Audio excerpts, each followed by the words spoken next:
पिलामाने आज आमे पढ़िबा पंचम श्रेणी सामाजिक बहिर आम देशर भूमिरूप जलवायु विषयर अभ्यास। 1 नंबर क आरब सागर रे अवस्थित द्वीपपुंज लाक्षाद्वीप। ख नंबर भारतर बृहत्तम मरुभूमि थर मरुभूमि। बंगोपसागर रे अवस्थित द्वीपपुंज अंडमान निकोबर द्वीपपुंज। ओडिशा रे थिबा ग्रीष्म निवास दारिंगबाडी। 2 नंबर भूल थिले ठीक करी लेख। 2 धाडी पर्वत मध्य जो समतल भूमि देखा जाए ताहाको मरुभूमि कहा जाए। एठी मरुभूमि भूल अच्छी। 2 धाडी पर्वत मध्य जो समतल भूमि देखा जाए ताहाको उपत्यका कहा जाए। ख नंबर देख गंगा नदी पश्चिम घाट पर्वतमालू बाहरी थिबारु यह वर्ष सारा जलपूर्ण थाए। एठारे पश्चिम घाट पर्वतमाला भूल अच्छी। गंगा नदी हिमालय पर्वतमालू बाहरी थिबारु यह वर्ष सारा जलपूर्ण थाए। ग नंबर भारतर दक्षिण अंचल रे मरुभूमि देखा जाए। एठारे दक्षिण भूल अच्छी। भारतर पश्चिम अंचल रे मरुभूमि देखा जाए। 3 नंबर क स्तंभ ख स्तंभ सबुज रंग समतल भूमि को दर्शाई थाए। हलदिया रंग मरुभूमि। गाढ़ बादामी उच्च भूमि को दर्शाए। नील जल भाग फिका बादामी रंग मालभूमि को दर्शाए। 4 नंबर शून्य स्थान पूरण कर। महानदी क्यों पर्वत श्रेणी बाहरी? महानदी पश्चिम घाट पर्वत श्रेणी बाहरी। पश्चिम घाट पर्वतमाला क्यों अंचल अवस्थित? मालभूमि अंचल अवस्थित।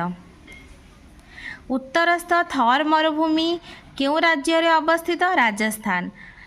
सुमेरु अंचल क्यों वायु प्रभावित होता है? अत्यधिक शीतल वायु प्रभावित होता है। ताप्ती नदी क्यों सागर रे पड़ी अछि? अरब सागर। छोटनागपुर मालभूमिर भूमिरूप उच्च पहाड़िया। 5 नंबर क पार्वत्य उपत्यका काहाको कहा जाए? पर्वत गुडिक मध्य स्थाने स्थाने छोट बड़ ओसारिया समतल अंचल रही थाए ताकू पार्वत्य उपत्यका कहा जाए।